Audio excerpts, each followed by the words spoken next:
എല്ലാവർക്കും നമസ്കാരം. ഈ പോഡ്കാസ്റ്റിലേക്ക് സ്വാഗതം. നിങ്ങൾ ശ്രദ്ധിച്ചിട്ടുണ്ടോ, സ്ട്രെസ് ഉള്ള ദിവസങ്ങളിൽ നമുക്ക് സ്വാഭാവികമായി ബോഡി കൊളാപ്സ് ചെയ്യാൻ തുടങ്ങും.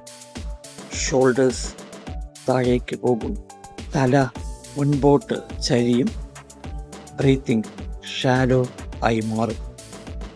പക്ഷേ ഇൻട്രസ്റ്റിംഗ് ആയ കാര്യം എന്താണെന്നാൽ നമ്മുടെ പോസ്ചർ നമ്മുടെ മൈൻഡിനെ മാത്രം റിഫ്ലക്റ്റ് ചെയ്യുന്നില്ല, അത് നമ്മുടെ നെർവസ് സിസ്റ്റത്തെയും ഡയറക്റ്റ്ലി ഇൻഫ്ലുവൻസ് ചെയ്യുന്നു. ഇന്നത്തെ പോഡ്കാസ്റ്റിൽ നമുക്ക് മനസ്സിലാക്കാം വാഗസ് നെർവ് എന്താണ്, അപ്രൈറ്റ് പോസ്ചർ എങ്ങനെ സ്ട്രെസ് റെസ്പോൺസിനെ കാം ചെയ്യാൻ സഹായിക്കുന്നു, അതിൽ സയൻസ് എന്താണ് പറയുന്നത്. വാഗസ് നെർവ് നമ്മുടെ ശരീരത്തിലെ ഏറ്റവും നീളം കൂടിയ ക്രേനിയൽ നെർവാണ്. ഇത് ബ്രെയിനിൽ നിന്നും ഹൃദയം, ശ്വാസകോശം, വയർ, ഇൻറ്റസ്റ്റൈൻ എന്നിവ വരെ പോകുന്നു. അതുകൊണ്ട് ഇതിനെ വാണ്ടറിംഗ് നെർവ് എന്ന് വിളിക്കും. ഈ നെർവ് പാരാസിമ്പത്തറ്റിക് നെർവസ് സിസ്റ്റത്തിൻ്റെ പ്രധാന ഭാഗമാണ്, അഥവാ വിശ്രമം, ഡൈജഷൻ, ഹീലിംഗ് മോഡ് ആക്ടിവേറ്റ് ചെയ്യുന്ന സിസ്റ്റം ആണ്. സ്ട്രെസ് വരുമ്പോൾ സിമ്പത്തറ്റിക് നെർവസ് സിസ്റ്റം ആക്ടിവേറ്റ് ആകുന്നു, ഹാർട്ട് റേറ്റ് കൂടുന്നു, മസിൽസ് ടൈറ്റ് ചെയ്യുന്നു, കോർട്ടിസോൾ കൂടുതൽ റിലീസ് ചെയ്യപ്പെടുന്നു. പക്ഷേ വാഗസ് നെർവ് ആക്റ്റീവ് ആകുമ്പോൾ ശരീരം കാം ആവാൻ തുടങ്ങുന്നു, റിലാക്സ് ആവാൻ തുടങ്ങുന്നു, ബ്രീത്തിങ് സ്ലോ ഡൗൺ ചെയ്യുന്നു, ഹാർട്ട് റേറ്റ് ബാലൻസ് ആകുന്നു, മനസ്സ് സേഫ് ആയി ഫീൽ ചെയ്യുന്നു. ഇപ്പോൾ നമുക്ക് പോസ്ചറിനെ കുറിച്ച്, അതായത് നമ്മുടെ ശരീരത്തിൻ്റെ പോസ്ചറിനെ കുറിച്ച് ചിന്തിക്കാം. നിങ്ങൾ മണിക്കൂറുകളോളം മൊബൈൽ നോക്കി ഫോർവേഡ് ഹെഡ് പോസ്ചറിൽ മുൻപോട്ട് വളഞ്ഞ് ഇരിക്കുമ്പോൾ ചെസ്റ്റ് കംപ്രസ് ആകുന്നു, ഡയഫ്രം മൂവ്മെൻറ്റ് കുറയുന്നു, ബ്രീത്തിങ് ഷാലോ ആകുന്നു. ബോഡി ഇതിനെ സ്ട്രെസ് സിഗ്നലായി ഇൻ്റർപ്രിറ്റ് ചെയ്യാം. റിസർച്ച് പറയുന്നത് സ്ലംപ്ഡ് പോസ്ചർ, മുന്നോട്ട് വളഞ്ഞ പോസ്ചർ ആളുകളിൽ നെഗറ്റീവ് തിങ്കിങ്, ക്ഷീണം, സ്ട്രെസ്സിൻ്റെ സെൻസിറ്റിവിറ്റി ഇവയെല്ലാം കൂടുതലാക്കും എന്നാണ്.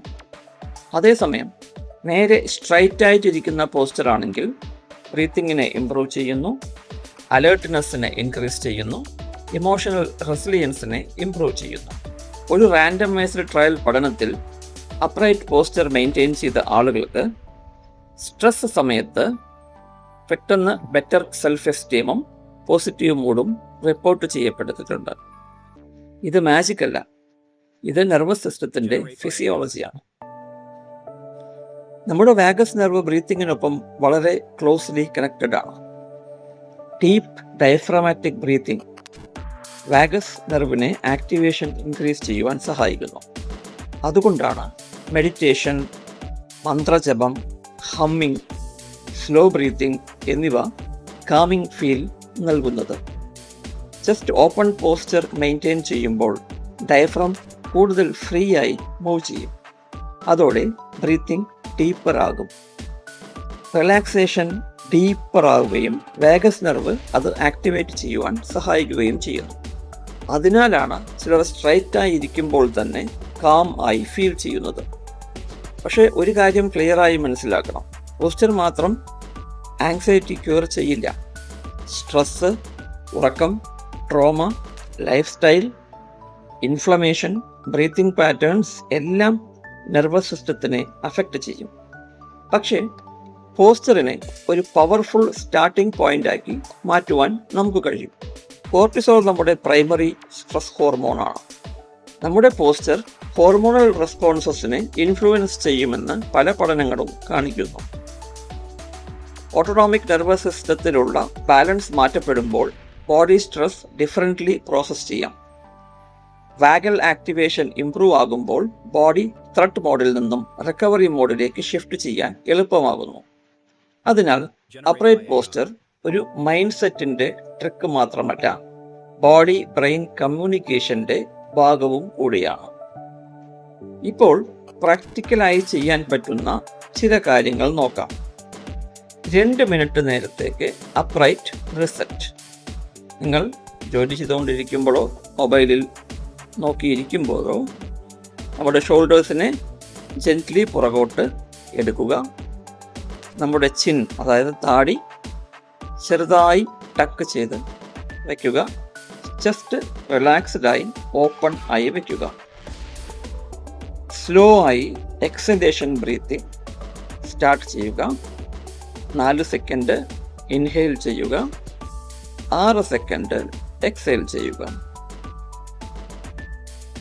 മൂന്നാമത്തെ വഴി ഓം എന്നോ മറ്റേതെങ്കിലും ഹമ്മിങ് നോയ്സോ തുടർച്ചയായി ഉണ്ടാക്കുന്നത് വഴി വാഗൽ സ്റ്റിമുലേഷൻ നടക്കുന്നു എന്ന് പഠനങ്ങൾ സജസ്റ്റ് ചെയ്യുന്നു. 4, ഓപ്പൺ പോസ്ചറിൽ നടക്കുന്നത് ഗുണം ചെയ്യും. 5, സ്ക്രീൻ ബ്രേക്ക് ഓരോ 30 മിനിറ്റ് കൂടുമ്പോഴും ചെയ്യേണ്ടതും ആവശ്യമാണ്. നിങ്ങളുടെ പോസ്ചർ പെർഫെക്റ്റ് ആക്കേണ്ട ആവശ്യമില്ല. പക്ഷെ നിങ്ങളുടെ ബോഡി ലാംഗ്വേജ് നിങ്ങളുടെ നെർവസ് സിസ്റ്റത്തിനോട് സംസാരിക്കുന്നു എന്ന് മനസ്സിലാക്കുക. ഓരോ തവണയും നിങ്ങൾ ചെസ്റ്റ് ഓപ്പൺ ചെയ്ത് ഡീപ് ബ്രീത്ത് എടുക്കുമ്പോൾ നിങ്ങളുടെ ബോഡിക്ക് നിങ്ങൾ പറയുന്നത് യു ആർ സേഫ് എന്നാണ്. അവിടെ നിന്നാണ് ഹീലിംഗ് ആരംഭിക്കുന്നത്. ഈ പോഡ്കാസ്റ്റ് നിങ്ങൾക്ക് സഹായകരം ആയെങ്കിൽ ലൈക്ക് ചെയ്യൂ, ഷെയർ ചെയ്യൂ, കമൻറ്റ് ചെയ്യൂ. ഇത്തരത്തിലുള്ള സൈക്കോളജി, നെർവസ് സിസ്റ്റം കണ്ടന്റ് കൂടുതൽ കാണുവാനായി ചാനൽ സബ്സ്ക്രൈബ് ചെയ്യുവാനും മറക്കരുത്. നന്ദി, നമസ്കാരം.